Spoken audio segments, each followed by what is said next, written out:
বনে বৃষ্টি শুরু হলো, তার মানে সে আমার কথা রেখেছে।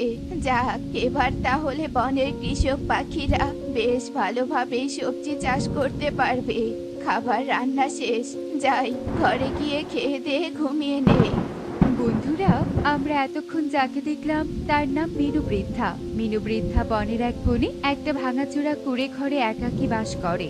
মিনু বৃদ্ধা সামান্য একটু জাদুবিদ্যা জানে জন্য বনের সবাই তাকে অপছন্দ করে আর এড়িয়ে চলে। অথচ ওই বনেরই টুনির মেয়ে টুকি বৃদ্ধাকে অনেক ভালোবাসে আর পছন্দ করে। একদিন জেঠিমা, আমি এসেছি। তুমি কি করছো জেঠিমা? ওরে হতচ্ছাড়ি, তুই! তোকে না বলেছিলাম আমার কাছে আসবি না? তুই কেন বারণ শুনিস না আমার, হ্যাঁ? এখানে না আসলে আর তোমাকে না দেখলে যে আমার পেটের ভাত হজমই হয় না, তাই তো পেটের খাবার হজম করতে চলে আসি। এই দেখো জেঠিমা, আমি তোমার জন্য পাকা দুটো কলা এনেছি। ও, তোকে নিয়ে আর পারি না। নিশ্চয়ই কলা দুটো তুই চুরি করে এনেছিস। তোকে কতবার বারণ করেছি এভাবে চুরি করে আমার জন্য জিনিস না আনতে। তোর বাপ মা যদি জানতে পারে যে তুই আমার জন্য এখানে আসিস, তাহলে মহা মুশকিল হয়ে যাবে। আর বনবাসী আমাকে একটুও পছন্দ করে না। ওরা যদি তোর বিষয়ে জানে, তাহলে তোকে বনছাড়া করতে দুইবার ভাববে না। আরে দিদিমা, এসব নিয়ে চিন্তা করো না তো, আমার কিছুই হবে না। দিদিমা, বনে সবাই তোমাকে এড়িয়ে চলে, তোমাকে দানিয়ার অভিশপ্ত বুড়ি বলে। অথচ যখন তোমাকে দরকার পড়ে তখন সবাই তোমাকে কাজে লাগায়, কিন্তু কেউ তোমার প্রশংসা করে না। তুমি কিছু ওদের বলো না কেন দিদিমা? আমি যতদিন বাঁচবো ততদিন বনবাসী আমার প্রশংসা না করলেও আমি ওদের উপকার করব, কারণ অন্যের উপকারের মধ্যেই যে আসল সুখ। সে না হয় বুঝলাম, কিন্তু আমাকে একটা কথা বলো তো, তুমি বনবাসীদের কথা মতো বৃষ্টি চাইলে বৃষ্টি আর রোদ চাইলে রোদ কিভাবে আনতে পারো? আই মেয়ে আই, কতবার তোকে বলেছি এমন প্রশ্ন করবি না। আমি তোকে এসবের কোনো উত্তর দিতে পারবো না। পারবো না বললে তো চলবে না, আজ তোমাকে উত্তর দিতেই হবে। বলো, তোমার মাঝে কি রহস্য আছে? বলো, তুমি কি জাদুবিদ্যা জানো? জাদুবিদ্যা জানি না, তবে যে জাদুবিদ্যা জানে আমি তাকে চিনি। তাকে দিয়ে আমি এত সব কাজ করাই। কে সে? কাকে দিয়ে কাজ করাও? নাম কি তার? আমি আর তোর একটা প্রশ্নেরও উত্তর দিব না। যা তো যা, আমাকে আর বিরক্ত না করে এখান থেকে চলে যা। তোর জন্য আমি ঠিক মতো বিদ্যা আয়ত্ত করতে পারছি না। আচ্ছা ঠিক আছে ঠাকুমা, চলে যাচ্ছি। কে তোমার কাজ করে যায় আমি তাকে খুঁজে বের করে ছাড়বো, এই বলেছিলাম। এই বলে টুকি সেখান থেকে চলে যায়। মিনু বৃদ্ধা টুকির চলে যাওয়ার দিকে তাকিয়ে বলতে থাকে, পাগলি একটা, কেন যে আমাকে এত ভালোবাসে সেটা ওই ভালো জানে। এই বলে মিনু বৃদ্ধা তার কাজে মন দেয়। এদিকে টুকি মিনু বৃদ্ধার কথা ভাবতে ভাবতে বাড়িতে চলে আসে। টুকিকে দেখে তার মা টুনি বলতে থাকে, এই টুকি আয়, কোথায় গিয়েছিলি? হ্যাঁ, তোর বাবা কাজে যাওয়ার আগে কতবার তোকে ডাকলো, তুই সাড়া দিসনি কেন? না মানে মা, আসলে বুঝতে পেরেছি তুই আবার ওই বুড়িমার বাড়িতে গিয়েছিলি। আজ আবার কি নিয়ে গিয়েছিলি শুনি? আসলে মা কিছু নিয়ে যায়নি। মিথ্যে বলা শুরু করেছিস। ঘরে দুটো কলা নেই, ওই কলা দুটো কোথায় গেল? ক্ষমা করো মা, তুমি রাগ করো না। তুমি রাগ করবে তাই তোমাকে না জানিয়ে দিদিমাকে দিয়ে এসেছি। জানো মা, দিদিমার বয়স হয়েছে, একা একা একটা কুড়ে ঘরে থাকি। দিদিমার জন্য আমার বড্ড মায়া হয়, না জানি কখন কোন বিপদ পরিমায় হয়ে যায়। তাই আমি রোজ একবার করে দিদিমাকে গিয়ে দেখে আসি। মারি, তোর মনে অনেক মায়া, এটা আমি জানি, কিন্তু ওই বুড়ি ভালো নয়। যে কোনো সময় তোর কোনো ক্ষতি করে দিতে পারে। আর তুই ওখানে যাস না, এটা তোর বাপ জানতে পারলে তোকে কঠোর শাস্তি দিবে। দিদিমা কারোর ক্ষতি করে না, দিদিমা অনেক ভালো। দিদিমা সবার উপকার করে। তোমরা যে কেন দিদিমাকে দোষারোপ করো সেটা আমি জানি না, আর বাবা এসবে কিছুই জানতে পারবে না। তুমি একদম চিন্তা করো না। এই মেয়ে যে আমার কোনো কথাই শুনে না। হে বিধাতা, তুমি আমার মেয়ের কোনো ক্ষতি হতে দিও না। যাই, নদী থেকে একটু খাওয়ার পানি নিয়ে আসি। এই বলে টুনি নদীর দিকে চলতে থাকে। এভাবেই কয়েকদিন কেটে যায়। অন্যদিকে বনের মোড়ল ঈগল তার মেয়ের জন্মদিন নিয়ে বেশ চিন্তিত হয়ে আছে। কি গো, এভাবে গালে হাত দিয়ে বসে আছো কেন? কি হয়েছে? আর বলো না গিন্নি, আজ বাদে কাল তো আমার মেয়ের জন্মদিন। একে তো বর্ষাকাল, তার উপর রোজ রোজ বৃষ্টি হচ্ছে। অনেক পাখিকে নিমন্ত্রণ করেছি, ইকরিমায়ের জন্মদিনের দিন যদি বৃষ্টি হয় তাহলে যে সব আয়োজন ভেসে যাবে। এইসব চিন্তায় আমার মাথা ফেটে যাচ্ছে। আরে বাবা, তুমি এত চিন্তা করছো কেন? ওই অভিশপ্ত ডাইনি বুড়ি আছে না, তুমি ওর কাছে গিয়ে ওকে বলে এসো ও যেন জাদুবিদ্যা করে আয়োজনের দিনে বৃষ্টি সরিয়ে একটু রোদের ব্যবস্থা করে। আহা, আমার মেয়ের শুভ কাজে ওই অভিশপ্ত বুড়ির নাম নিলে কেন? এখন যদি আমার মেয়ের কোনো ক্ষতি হয়ে যায়? তা অবশ্য ঠিক, কিন্তু আমাদের যে ওই বুড়ির দরকার। শোনো, কথায় আছে না, অন্যের পা ধরি আর নিজের কাজ হাসিল করি। তাই বলি কি, তুমি গিয়ে ওই বুড়িকে বলে এসো। ঠিক আছে, এত করে যখন বলছো তাহলে এক্ষুনি গিয়ে ওই বুড়িকে বলে আসি। এই বলে ঈগল তার বাড়ি থেকে সোজা মিনু বৃদ্ধার বাড়িতে চলে আসে আর মিনু বৃদ্ধাকে সব খুলে বলে। সব শুনে মিনু বৃদ্ধা বলে, আচ্ছা ঠিক আছে মোড়ল সাহেব, তোমার কাজ হয়ে যাবে। কাজ হয়ে যাবে নয়, বরং হতেই হবে। কাজ না হলে তোমাকে আর এই বনে রাখবো না। এমনিতেই তুমি বনের জন্য আর বনের পাখিদের জন্য বিপজ্জনক, বুঝেছো? যত সব কি দিনকাল এলো যে আমাকে এসব অভিশপ্ত পাখির কাছে আসতে হয়। এই বলে ঈগল আর দেরি না করে সেখান থেকে চলে যায়। ঈগলের চলে যাওয়ার দিকে মিনু বৃদ্ধা অসহায় হয়ে তাকিয়ে থাকে। অন্যদিকে টুকি একটা গাছের আড়ালে লুকিয়ে মিনু আর ঈগলের সব কথা শুনে ফেলে আর বলতে থাকে, বাচ্চাক মোড়ল এসেছে জেঠিমার কাছে সাহায্য চাইতে। কোথায় জেঠিমাকে ধন্যবাদ জানাবে তা নয়, উল্টো আরো জেঠিমাকে বকা দিল। তবে যাই হোক, আজ জেঠিমার উপর আমার নজর রাখতে হবে। আজকে আমি সব রহস্য উদ্ঘাটন করেই ছাড়বো। এই বলে টুকি মিনু বৃদ্ধার উপর নজর রাখতে থাকে। এদিকে মিনু বৃদ্ধা বলতে থাকে, মোড়লের মেয়ের জন্মদিনের তো আর বেশি দেরি নেই, কাল বাদে পরশু দিন। আমাকে আর দেরি করা যাবে না, এক্ষুনি ওর কাছে যেতে হবে। আশেপাশে কেউ নেই, এই সুযোগে বনের গভীরে যাই। মিনু বৃদ্ধা দেরি না করে ওখান থেকে সোজা বনের গভীরের দিকে চলতে থাকে। কিছুক্ষণের মধ্যেই মিনু বৃদ্ধা বনের গভীরে থাকা একটি গোলাপি ঘরের সামনে চলে আসে। ডাইনি, ডাইনি, আমি কি ভিতরে প্রবেশ করব? হ্যাঁ, ভেতরে চলে আয়। বল, আজ কি কারণে এসেছিস এখানে? বনের মোড়লের মেয়ের জন্মদিন আগামী পরশুদিন সারা দিন বনে রোদের ব্যবস্থা করতে হবে। তাই তোমার কাছে এসেছি। ওই দিন তুমি বৃষ্টিকে আটকে রেখে রোদ দিবে। তুই আমাকে একটা বিপদ থেকে বাঁচিয়েছিস জন্য আমি তোর সব কথা মেনে চলি। তার মানে এই নয় যে তুই আমার দেয়া শর্ত ভঙ্গ করে এখানে একা না এসে সঙ্গে অন্য কাউকে নিয়ে আসবি। কি বলছো কি? আমি কাউকে সাথে আনিনি। আমি প্রতিবারের মতো সকলের চোখ ফাঁকি দিয়ে এখানে এসেছি। তাই কাউকে আনিসনি? তাহলে একে? আমি তোমার রহস্য জানার জন্য তোমার পিছু এখানে এসেছি। কেন এমনটা করলি? কেন নিজের বিপদ নিজে ডেকে আনলি? এই মেয়ের এত বড় সাহস! আমি এক্ষুনি একে বন্দি করে রাখবো। না ডাইনি, ওর কিছু করো না। তোমার যা করার তুমি আমার সাথে করো। ওর বদলে তুমি আমাকে বন্দি করো, তবুও ওকে ছেড়ে দাও। বেশ, ছেড়ে দিলাম, তবে তোকে বন্দি হতেই হবে। এই নে, যা যা এখান থেকে। ডাইনি টুকিকে গোলাপি ঘর থেকে বের করে দিয়ে মিনু বৃদ্ধাকে বন্দি করে। টুকি ভয়ে ওখান থেকে কিছুটা দূরে চলে আসে আর বলে, আমার জন্য জেঠিমা বন্দি হলো। আমি এক্ষুনি তান্ত্রিক বাবার কাছে গিয়ে ডাইনিকে ধ্বংস আর জেঠিমাকে মুক্ত করার উপায় জেনে আসবো।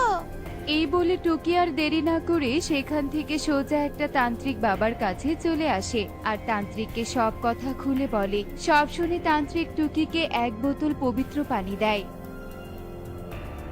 এই পানি ওই ডাইনির গায়ে ছিটিয়ে দিলেই ডাইনি ভৎস হয়ে যাবে আর তোর দিদিমা মুক্ত হবে। তান্ত্রিকের এই কথা শুনে টুকি আর দেরি না করে সেখান থেকে ডাইনির গোলাপি ঘরে চলে আসে আর পবিত্র পানি ডাইনির গায়ে ছিটিয়ে ডাইনিকে ধ্বংস করে মিনুকে মুক্ত করে। আমি পেরেছি, দিদিমাকে মুক্ত করতে পেরেছি। দিদিমা, ডাইনি ধ্বংস হয়েছে। কেন ডাইনিকে ধ্বংস করলি কেন? এবার কে বনের পাখিদের সুবিধা মতো রোদের পরিবর্তে বৃষ্টি আর বৃষ্টির পরিবর্তে রোদ দিবে? দিদিমা, তোমাকে ওসব নিয়ে ভাবতে হবে না। ডাইনি ধ্বংস হয়েছে, ভালো হয়েছে। এবার তুমি নিজের মতো জীবন যাপন করবে আর প্রকৃতিকে প্রকৃতির মতো চলতে দাও। তোমাকে রোদের বদলে বৃষ্টি আর বৃষ্টির বদলে রোদ নিয়ে ভাবতে হবে না। তুই অনেক ভালো রে, ডাইনিকে ধ্বংস করে এক প্রকার ভালোই করেছিস।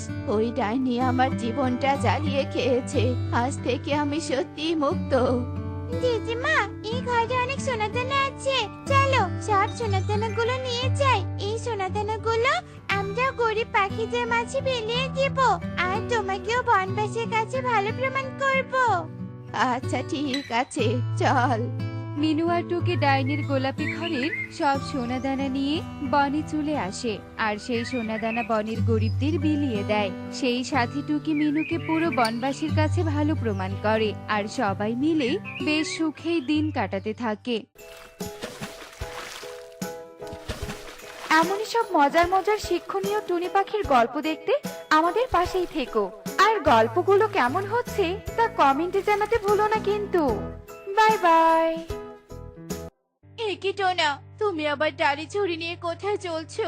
ঘরে যে কোনো খাবার নেই। মেয়েটার চোখের দিকে আমি তাকাতে পারছি না। আমাকে দেখলেই মেয়েটা আমার খাবার চাচ্ছে। টনি, কি করব বলো তো? এমন এক সময় যাচ্ছে, কোথাও কোনো কাজও পাচ্ছি না। এখন আমাদের শেষ সম্বল লালি।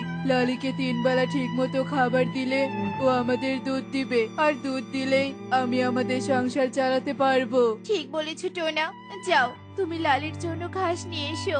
আজ থেকে আমরা খেয়ে না খেয়ে লালিকে খাওয়াবো। লালি যে এখন আমাদের একমাত্র ভরসা। এরপর টোনা লালির জন্য ঘাস তুলতে চলে যায় আর টুনি খাবার খুঁজতে বনে চলে যায়। টুনি পুরো বন খুঁজতে খুঁজতে একটা মাত্র পচা আপেল খুঁজে পায়। কি, এটা তো একটা পচা আপেল। এতক্ষণ থেকে খাবার খুঁজে কিনা এই পচা আপেলটাই কপালে জুটলো। কিন্তু কি আর করার, আজ না হয় টোনা আর আমি না খেয়ে থাকবো। আমার মেয়েটাকে পচা আপেলের ভালো অংশটুকু কেটে খাওয়াবো। টুনি মনে মনে অনেক কষ্ট নিয়ে এসব বলতে থাকে। আমি আপেল খাচ্ছি, তোমরা খাবে না? না রে মা, তোর বাবা আর আমার খিদে নেই, তুই একাই খেয়ে নে মা। মারি, তোকে কি করে বলবো, এতটুকু আপেল যে তোর একারই হবে না। আমরা আর কি খাবো, আমাদের যেভাবে থাকতে হবে রে মা। টনিরা এভাবেই খেয়ে না খেয়ে দিন কাটাতে থাকে আর যতই কষ্ট হোক না কেন লালির জন্য খাবার ঠিক নিয়ে আসে। অন্যদিকে কালু তার গাভীর দুধ বালতি বালতি বিক্রি করতে থাকে। এই দুধ নিয়ে যাও, দুধ, গাভীর টাটকা টাটকা দুধ, মাত্র 100 টাকা কেজি। দুধ নিয়ে যাও, দুধ। এই কি কালু দাদা, কালই তো তোমার কাছে 80 টাকা কেজি দুধ নিলাম, আজ আবার 100 টাকা কেন? দেখ সুখী, সব জিনিসের অনেক দাম বেড়েছে, গাভীকে খাওয়াতে অনেক টাকা চলে যায়। 100 টাকা দুধ নেব না তো কত টাকা নিব শুনি? তুই গাভীর দুধ নিলে নে, না নিলে এখান থেকে চলে যা, আমার কাস্টমারের অভাব নেই। না না কালু দাদা, আমার মেয়ে যে অনেক অসুস্থ, দুধ আমার নিতেই হবে। তুমি আমাকে 1 কেজি দুধ দাও। এরপর সুখী কালুর থেকে গাভীর দুধ নিয়ে সেখান থেকে চলে যায় আর কালু মনে মনে হাসতে থাকে। ওরে সুখী, আমি তো জানি তোরা সবাই আমার থেকে গাভীর দুধ নিবি, এছাড়া যে তোদের আর কোথাও থেকে দুধ কেনার উপায় নেই, তাই তো সুযোগের সদ্ব্যবহার করে চড়া দামে দুধ বিক্রি করে দিচ্ছি। ইস, কালু দাদা গাভীর দুধ বিক্রি করে কত টাকা উপার্জন করছে, আর আমাদের গাভী থাকা সত্ত্বেও কিনা 1 ফোঁটা দুধও পাচ্ছি না। আসলে আমাদের কপালটাই খারাপ। হে উপরওয়ালা, আমাদের সহায় হন, আমাদের যে কষ্ট আর ভালো লাগছে না। আম্মা, আম্মা। টনি, লালি নিশ্চয় অনেক খিদে পেয়েছে। ঘরে অল্প কিছু ঘাস আছে, আমি বরং সেগুলোই লালিকে খেতে দেই। দাঁড়াও টোনা, এই লালিকে খাবার দিয়ে কি লাভ? আমরা খেয়ে না খেয়ে এই লালিকে খাওয়াই, আর আমাদের দুধ না দিয়ে শুধু অন্নই ধ্বংস করে যাচ্ছে। এই লালির কোনো গাভী হওয়ার যোগ্যতাই নেই, যে কিনা সামান্য মালিককে সাহায্য করতে পারে না, তার খাবার চাওয়ার অধিকার নেই। চলো টোনা, তুমি ঘরে চলো। মার্কিন তো ঠিকই বলেছে, আমি দুধ দিতে পারি না, আমার খাবার চাওয়ারও অধিকার নেই। লালি দুঃখ পেয়ে একা একা পথ হাঁটতে থাকে, আর হাঁটতে হাঁটতে লালি অনেক দূরে চলে যায়। হঠাৎ লালি দেখতে পায় এক অসুস্থ পরী পানি চাচ্ছে। পানি, আমাকে পানি দাও, পানি, পানি। একে পড়ি, আমি তো গাভী, তোমাকে পানি দিয়ে সাহায্য করব কি করে? আমি তো পানি আনতেই পারবো না। গাভী, তুমি আমাকে তোমার দুধ দিয়ে সাহায্য করো, আমার যে গলা শুকিয়ে কাঠ হয়ে গেছে। পড়ি, দুধ চেয়ে আমাকে লজ্জা দিও না। এরপর লালি পরীকে সব কথা খুলে বলে। মনের দুঃখে মালকিনের বাড়ি থেকে চলে এসেছে, আর তুমি আমার কাছে দুধ চাইছো? গাভী, তুমি চিন্তা করো না, তুমি এখন থেকে দুধ দিতে পারবে। পরীর কথা শুনে গাভী দুধ দেওয়ার চেষ্টা করে, আর একা একা দুধ পরীর মুখে গিয়ে পড়ে। গাভীর দুধ খেয়ে পরীর তৃষ্ণা দূর হয়ে যায়। একে, এসব আমি কি দেখছি? এটা কি করে সম্ভব? সম্ভব, সবই সম্ভব। সব হয়েছে আমার চোখের জাদুতে। আসলে তৃষ্ণায় আমার পুরো শরীর অচল হয়ে পড়েছিল, তাই আমি নিজেই কিছু করতে পারছিলাম না। তোমাকে অনেক ধন্যবাদ গাভী, তুমি না এলে আমার কি যে হতো। সত্যি, তোমার এই ঋণ আমি কখনোই শোধ করতে পারবো না। তবে শোনো গাভী, তোমার যখনই আমার প্রয়োজন হবে আমাকে ডাকলেই আমি সর্বস্ব দিয়ে তোমাকে সাহায্য করব। পরে এসব বলে সেখান থেকে চলে যায়, আর গাভী খুশি মনে বাড়িতে চলে যায়। আর টুনিদের সব কথা খুলে বলে। লালি, তুই সত্যি বলছিস? তুই এখন থেকে দুধ দিতে পারবি? আমার যে কি খুশি লাগছে। টোনা, টোনা, কোথায় তুমি? তুমি তাড়াতাড়ি বালতি নিয়ে এসো, লালি আমাদের দুধ দিবে। এরপর টোনা বালতি নিয়ে আসে, আর লালি এক বালতি দুধ দেয়। তারপর টোনা বালতি ভর্তি দুধ বনে বিক্রি করতে থাকে। এই দুধ নিয়ে যাও, দুধ একদম টাটকা দুধ, খুব ঘন গো, খুব ঘন, মাত্র 60 টাকা কেজি, মাত্র 60 টাকা কেজি। এই দুধ নিয়ে যাও, দুধ। অনেক অল্প টাকায় দুধের কেজি হওয়ায় সবাই টোনার থেকে দুধ কিনতে থাকে। মা, মা, দেখো দেখো, আমি এখন উঠতে পারি, কথাও বলতে পারি, আমি সুস্থ হয়ে গেছি। কি মা পারুন, তুই সুস্থ হয়ে গেছিস? হে সৃষ্টিকর্তা, তোমাকে অসংখ্য ধন্যবাদ। আজ টোনার গাভীর দুধ খেয়ে আমার মেয়ে একদম সুস্থ হয়ে গেছে। আজীবনে সব পাখিদের টোনার গাভীর দুধের গুণগান বলতে হবে। এই দুধ নিয়ে যাও, দুধ, টাটকা টাটকা গাভীর দুধ। এই সুখী, তোর মেয়ে না অসুস্থ? আমার থেকে গাভীর দুধ কিনে নে, তোকে আমি অর্ধেক দামেই দুধ দিয়ে দিব।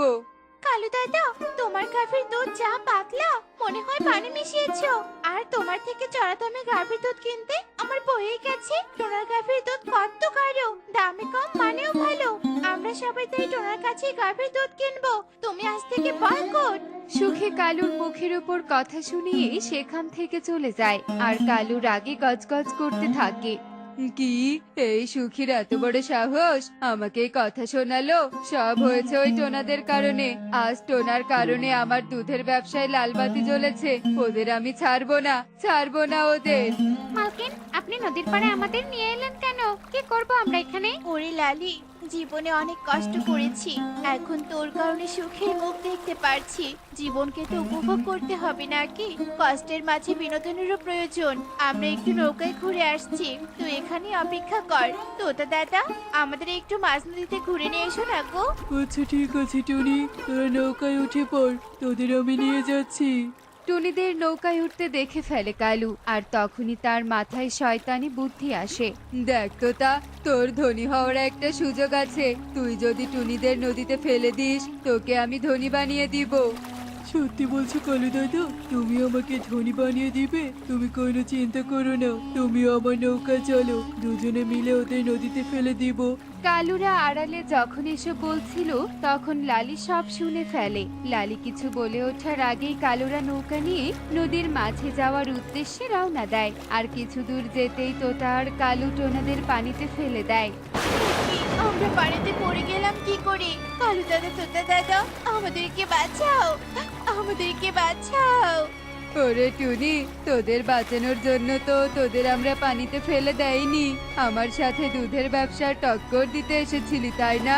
এবার বোঝ মজা। টুনিরা নিজেদের বাঁচানোর জন্য জোরে জোরে চিৎকার করতে থাকে আর লালি কোনো উপায় না পেয়ে পরীকে স্মরণ করে। পরে পরে আমাটাকে সাড়া দাও, আমার মালকিন রাজে বিপদে পড়েছে। লালির ডাকে পরি প্রকট হয় আর লালি পরীকে সব ঘটনা খুলে বলে। তুমি চিন্তা করো না গাভী, তোমার মালকিনদের আমি রক্ষা করছি।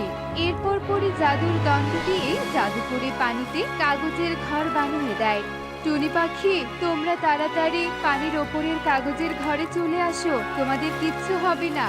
পরীর কথায় টুনিরা পানির ওপর কাগজের ঘরে উঠে পড়ে আর তাদের জীবন বেঁচে যায়। শয়তান পরী, তুই কাজটা ভালো করলি না, তোদের আমি কাউকেই ছাড়বো না। চুপ কর বজ্জাত পাখি, তুই এতদিন বনে অনেক অন্যায় কাজ করেছিস, আজ সব শেষ হওয়ার পালা। আমাদের বাঁচাও পরী, আমার ভুল হয়ে গেছে, আমাদের বাঁচাও। শয়তানদের কোনো ক্ষমা নেই, তোর পাপের শাস্তি তোকে ভোগ করতেই হবে।